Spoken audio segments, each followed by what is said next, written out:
Address with Chief Chuck Hoskin, Jr. Mr. Speaker, I practiced this before we got on live stream, but with your blessing, I'll return to the tradition of shaking everyone's hand before I That give would be my an honor, remarks. sir. Thank you.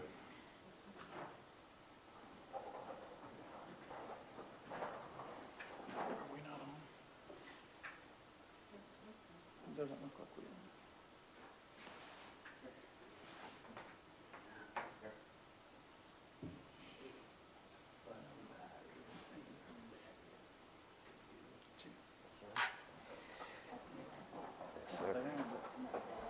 All right, a little rusty, but we're back, and it's good to be back. In fact, the first item, Mr. Speaker, I wanted to comment upon, as I have the honor of addressing you at another regular council meeting, is how good it is to be back. I appreciate the council's, apparently I'm so rusty I've not turned the microphone on. I didn't even see the Button. I don't even see a button. Let's see. Where are we at here?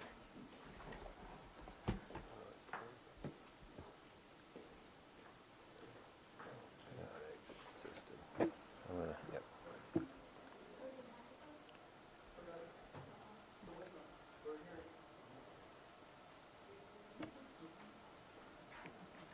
All right, just bear with us. We're having some technical difficulties. We are. They're saying it is on. It They is put on. it in there, it's just, it doesn't sound like it's on to us up here. Well, we're rusty, Mr. Speaker, but we will press on. It is good to be back. It's good to be back, not only here in this room, and it strikes me, Mr. Speaker, that for many of your colleagues, this is the first time they've been in this chamber as council members. It's certainly the first time that we've all been here since the COVID pandemic struck us and the entire world. So it's good to be back. There I am. It's also good to be back out in our communities. And council members, I applaud you for bringing back the community meetings. I've tried to follow your lead and not only come out to the meetings, but also have the at-large meetings again, which the at-large councilors had been requesting. So we've had some wonderful at-large meetings as well. We can look forward to what I hope is a good, productive, and safe summer as we continue to gather together. That includes, at the end of the summer, the Cherokee National Holiday, which, as I've announced previously, will be an in-person event. We'll still blend some virtual elements into that. I think we probably always will have those because it helps connect Cherokees and their families around the world. But it will be good, won't it, to be back. We'll bring back some other programs to this meeting with your blessing, including the Veterans Awards, which we can begin next month. Other items since we last gathered is the Fostering Hope program, which we announced.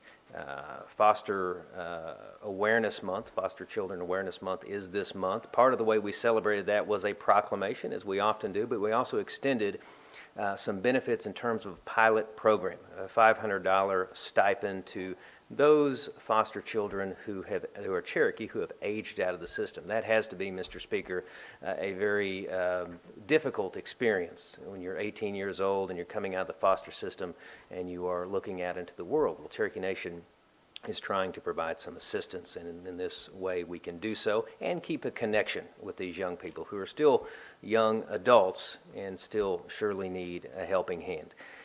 We also struck an agreement with the National Park Service for Buffalo National River Park so that Cherokee citizens can access that park and access some of the medicinal plants that are there. That, I think, is something we can build upon with the National Park Service. I recently went to the United Nations in New York City to talk about something near and dear to the hearts of everyone on this council, certainly everyone in my administration, which is the preservation of the Cherokee language in the broader context of preserving native languages around the world. This is the International Decade of Indigenous Languages. Cherokee Nation is a part of that. So to go to talk about what we're doing, and I think we're doing a great deal that we can all be proud of, and to learn something from people around the world, I think is very meaningful. I was glad to be part of that. Finally, Mr. Speaker, I often bring to you reports of the great progress in the Cherokee Nation in the monthly State of the Nation, but I'm also obliged when the time calls for it to talk about threats to the Cherokee Nation. I won't take too much time, but if you would, I'd like to talk about threats to our sovereignty, threats to our reservation, and it concerns, of course, McGirt. Governor Stitt, of course, has been attacking our sovereignty since he took office. He started by undermining our gaming compact. That was a fight that was unnecessary and a fight that he lost, but it was still an attack on the Cherokee Nation and other tribes within the state of Oklahoma. When he failed at that, he moved on to McGirt. After the McGirt decision was handed down, which restored our reservation and the reservation of the other affected tribes, he went back to the Supreme Court, asking the court to overturn its own decision and break a promise to Indian tribes. This is the 21st century, and we have a governor that asks the United States to break its promise in treaties to Indian tribes. That's a threat to the Cherokee Nation, and it's an ongoing threat. He failed in that effort, but he continues to undermine our sovereignty, even in his rhetoric. He is trying to convince the public that there is chaos because of McGirt, where there is not chaos. He recently vetoed a piece of public safety legislation on the basis, the false basis, that tribal car tags are somehow unlawful. He repeatedly has called McGirt the greatest threat to Oklahomans. Anyone who says McGirt is the greatest threat to Oklahomans is on the other side of sovereignty from me, and I suspect everyone on this council. Every time the governor has said this, I've tried to call him out. I feel like it's my responsibility as chief. It doesn't matter what party he belongs to. It doesn't matter what his polling is. It doesn't matter if he's up for re-election. That kind of rhetoric ought to be condemned, and I'm trying to condemn it every time he opens his mouth and undermines our sovereignty. But that's not new. You all have heard me talk about this before. What is new is we're in the middle of an election season, and this is of great concern to me. I know as well as anyone that during election season there can be a great deal of rhetoric, but we actually have candidates for federal office, perhaps even state office, parroting the governor, saying that McGirt is the greatest threat to Oklahomans. We have people running for the Congress saying that the reservations ought to be dismantled. He's got to be thrilled that people running for office are parroting what he's saying, but we've got to push back on it every single time. I know McGirt's going to be exploited. I know people are going to try to drive a wedge between citizens on McGirt, between non-citizens and tribal citizens on McGirt, between communities and the Cherokee Nation on McGirt. We have to push back, though, every single time and tell the truth. That's what I'm trying to do. And I know I'm not doing it alone, because you, Mr. Speaker, have spoken out. So many people on this council have spoken out. We wouldn't be in the strong position we are today on McGirt if it wasn't for those of you on the council that have spoken out. The Deputy Chief has spoken out. Our Attorney General has spoken out. We have a lot of people running for Congress that includes Native Americans, and I am thrilled at the number of Native American candidates running for office. We are at a point in history where we're up against such strong headwinds concerning our sovereignty, but we've got such an opportunity as elected officials and as people running for office to speak out. Now, not in every one of these races is McGirt an issue, but where it is an issue, we've got an opportunity to speak out. And if we don't speak out now, I think that in a year we might regret it, because this is the time to be speaking out. I certainly am going to do it. I want to be plain, McGirt is not the greatest threat to Oklahomans. It's a promise made and a promise kept. It's actually an opportunity for all Oklahomans. We can build a great criminal justice system together. Our ancestors sacrificed a great deal, Mr. Speaker. Now is the time for pushing back, speaking truth to those who would undermine our sovereignty, and anyone who says that McGirt is the greatest threat to Oklahomans ought to get a response from people in leadership in the Cherokee Nation, and they'll get a response from me every single time. It's an honor and a privilege, Mr. Speaker, to be before you once again. Wado.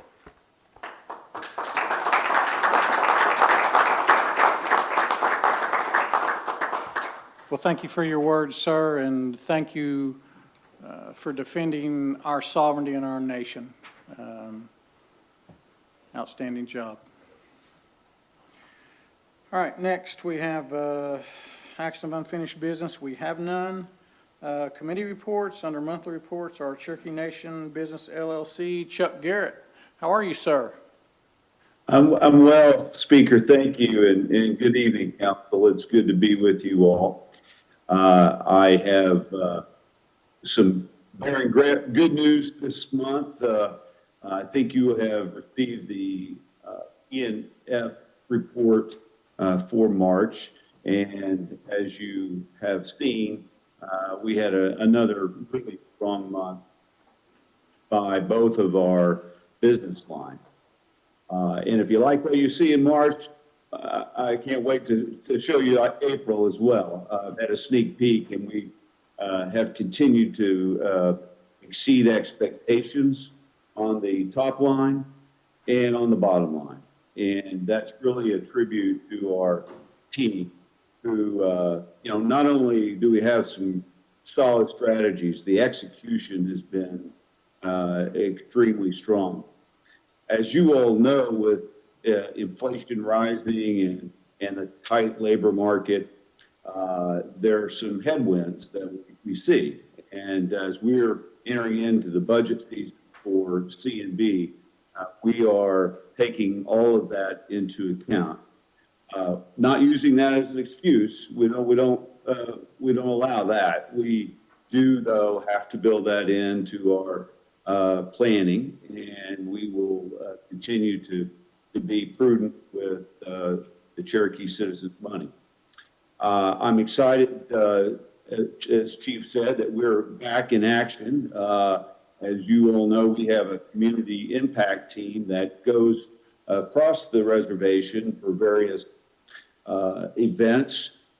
Last Saturday, hopefully you all were able to drop by the Strawberry Festival, something that I've enjoyed for almost 58 years now. And it was great to see our team out and in the community again in a responsible way, but in a way that raises the profile of Cherokee Nation businesses and supports the efforts of the nation. Just one non-financial piece of news I wanted to share regarding our Cherokee Nation film office. We recently partnered with Green Pasture Studio and Series Fest to present the Season and Storytellers Initiative. This is specifically aimed at increasing Native representation within the television industry. The annual competition offers writers the opportunity to submit a pilot script, participate in writing workshops with industry experts, and a live read with professional actors. In an ongoing effort to address the need for more Native on and off the screen, this year's winning submission is required to have at least one Native character and or writer represent an authentic Native American voice and remain accurate in Native American portrayals. Applications for this program will be accepted from July through September. So we're, as the Chief said, back in action on so many fronts, and I just want to say one last time how proud I am of our team from top to bottom. I see a lot of focus, I see a lot of determination, and I'm just very proud that the results are where they are. So thank you all very much. Happy to answer any questions you might have. Does anybody have any questions for our CEO, Chuck Garrett? All right, outstanding report, sir. You have a good evening. Thank you. Thank you very much. Okay, old business, none pending. Under new business, number one, Dr. Dobbins, would you take that, sir?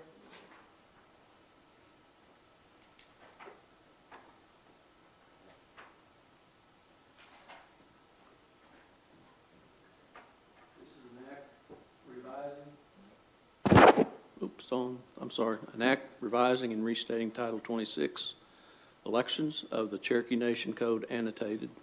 Put that in the form of a motion. Second. We have a motion and a second. All in favor? Aye. All opposed? Motion carries.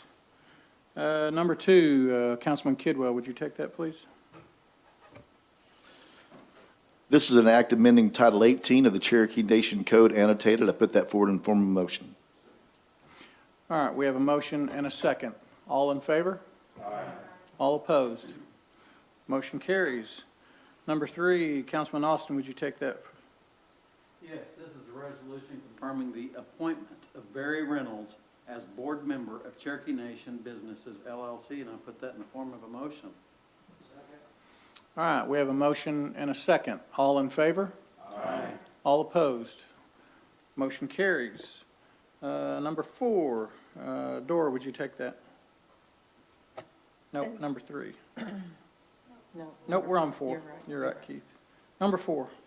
A legislative act amending Title 63, Chapter 2, Cherokee Nation Comprehensive Care Agency Organic Act, providing for severability and declaring an emergency, and I put that in the form of a motion.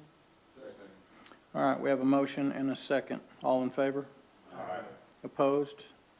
Motion carries. Number 5, Joe Deere, would you take that, please? This is a legislative act clarifying the composition of the Board of Directors for the Cherokee Nation Home Health Services, providing for payment, providing for severability, and declaring an emergency. Put that in the form of a motion. Second. All right, we have a motion and a second. All in favor? Aye. All opposed? Motion carries. All right, number 6, out of Executive and Finance Committee, Keith, would you take that, please? Yes, this is an act amending legislative act 43-21, authorizing the comprehensive capital budget for fiscal year 2022, Mod 3, and declaring an emergency. I put that in the form of a motion. Second. All right, we have a motion and a second. All in favor? Aye. All opposed? Motion carries. Number 7, Councilman Sam, would you take that, please? This is an act amending Legislative Act Number 44-21, authorizing the comprehensive operating budget for fiscal year 2022, Mod 7, and declaring an emergency. And I put that in the form of a motion. Second. We have a motion and a second. All in favor? Aye. All opposed? Motion carries. All right, we're down to announcements. Do I have any announcements to my right? Julia? Yeah, I just, I wanted to share that one of our really beloved elders in the Portland, Oregon community has passed. Lucille Nushin, who was a Cherokee speaker, passed, and I think she was 94 years old, and I'm really going to miss her, and I know a lot of people in that community will as well, so I just wanted to acknowledge her. Thank you. Keith? Yes, this Saturday starting at 10 a.m. at the Real Rogers Birthplace in Oologah will be the Indian Women's Pocahontas Club picnic, returning after several years' absence. Thank goodness it's returning. And it will have the traditional games, cultural games, starting at 10 a.m., followed by the traditional picnic. And I believe Councilor Shotpouch will be very involved in making sure it gets cooked, won't you? Yes. It'll be a great time. So if you're at all available, you will not regret coming. Melvina? On June the 6th, the ranch down there, they'll be working their buffalo, and they told me to tell everybody if they want to come see the buffaloes, that'll be the day. They'll start kind of early working those, and I want to, what Keith said, I've been rolling in a lot of dough here lately. Hey. Wrong color, white, so, but anyway, it's been fun, doing all this for this past month. I don't know how many pounds of flour have I used, so. Sean? I'd just like to ask you to continue to pray for the Murray and Little John families. Lost some precious loved ones down there. Just continued prayer, please. Josh? Yes, please remember the family of Anthony Chavez, a young man at Stillwell High School who lost his life. Just keep the community in your prayers. They've gone too soon, but just please remember their friends, family, and community. Daryl? I'd like to invite everybody on May 28th to Bellefonte School. We're having the second annual gathering We'll have horseshoe tournament, cornhole tournaments, archery tournaments, gospel singing, country singing, fresh food. It'll be fun. It's from 10 to 4, and everyone here is welcome. Candace? First, I would like to state a reminder that Tuesday, May 24th, Rex and I will be hosting a joint District 1 and 2 community meeting with special guests, Chief Chuck Hoskin and Deputy Chief Brian Warner as well. And we invite everyone to come share in some food and fellowship with us, and door prizes on that evening as well. And the second bit of, or the second announcement is a little bit more somber. The Briggs community lost Miss Jackie Shade, a well-loved paraprofessional and bus driver. She worked at several local schools, including Shady Grove and Sequoia High School as well. But Miss Jackie is gone too soon, and we just want to offer our condolences to her family and friends, and to the Briggs School community. I know that several of the kids were very heartbroken to lose Miss Jackie.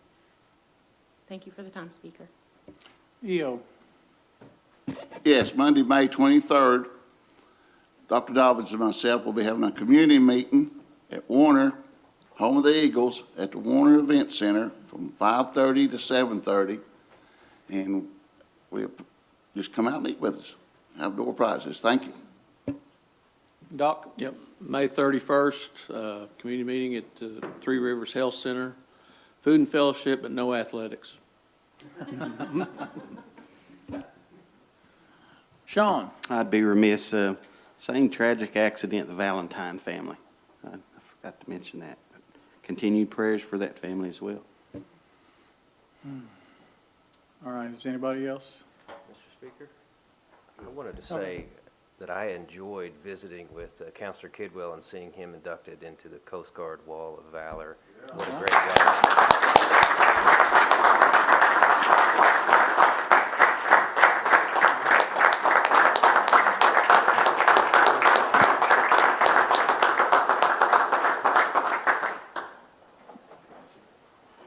Keith?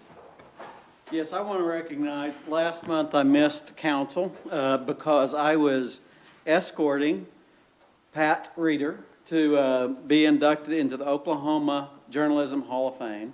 Pat Reeder is from Claremore. She is a Cherokee citizen. She was the first person appointed to the Cherokee Phoenix editorial board.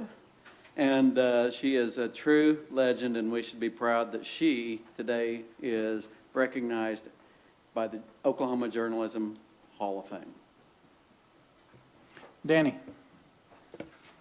I would like to congratulate Mr. Will Considine, which is a Cherokee citizen that is graduating from West Point Academy, along with his previous 3 brothers. And he is receiving an Eagle Feather for his project on his senior year. And if I'm not mistaken, you might be able to read about this in the Phoenix as it comes along. But this family has had, well, there's a young lady involved. There's 5 of them, but 4 of the boys have all graduated from West Point as Cherokee citizens. So Will graduates. Wow, that's awesome. Johnny? Thank you, Mr. Speaker. I just want to say, Chief, thank you for that. I much appreciate it. And as a reminder also, our at-large meetings are kicking off and in full swing. We're scheduled out pretty much to the end of the year. We're going to be in Atlanta area on June the 4th. So all those folks out there that are getting the little postcards in the mail, we look forward to seeing everybody out there. And that'll be on June 4th again. Thank you. All right, anybody else? You know, it's been a interesting month, actually interesting year. It's the first time back in this chamber. It's where we belong. It's just a different feeling in here, but this is where the council belongs. And I'm so happy that we are back, and I know that you all are too. We've had to deal with some horrible things that have happened in our communities. And as you hear, we are also hearing about great things that are happening in our communities too. But just keep doing what you're doing, because everybody here is doing a good job. You represent your districts well, you represent your people well, and you are doing what's best for the Cherokee Nation. And I want to commend all of you for what you've done, whether it's having to deal with the tragedy and families, and for what you do that, to just going out and being amongst the public and doing what you do. It is so good to see your faces without masks. Chief, Deputy, Attorney General Hill, we got our Chief of Staff, our Secretary of State, Cameron, even you're here. I mean, we're happy to see you too. So, but it's been a good day. I think a lot of good was done, and I would just like to say thank you again to all of you and our administration for what you do for our Cherokee people. Okay, Deputy Warner. Well, I thought I'd get in on the act here. Before this last motion, you guys all got me thinking about the different, the folks that we're getting to see, the ones that are gone too soon. But it's brought up something in my mind. It's graduation season, and many of us know graduates that are out there, and you've seen the attention given, shedding light on the Indian boarding schools across the United States, and and we know our history here in Oklahoma, but what great things have come about here at Sequoia when the tribe took over Sequoia and actually ran it. So I know Friday night there's many graduations going on, but it's a special time for the Sequoia graduates. So I just want to mention that they'll be graduating. So let's lift everybody up with that kindness and that love. So well, thank you all for being you. Wadon. Thank you, Deputy. All right, anybody else? Okay, I'd like to announce our next Tribal Council meeting will be held on June 6th at 6 p.m. right here at the Tribal Headquarters of W.W. Keeler Complex. I need one more motion. We have a motion and a second to adjourn. All in favor? Aye. All opposed? We are adjourned. Good.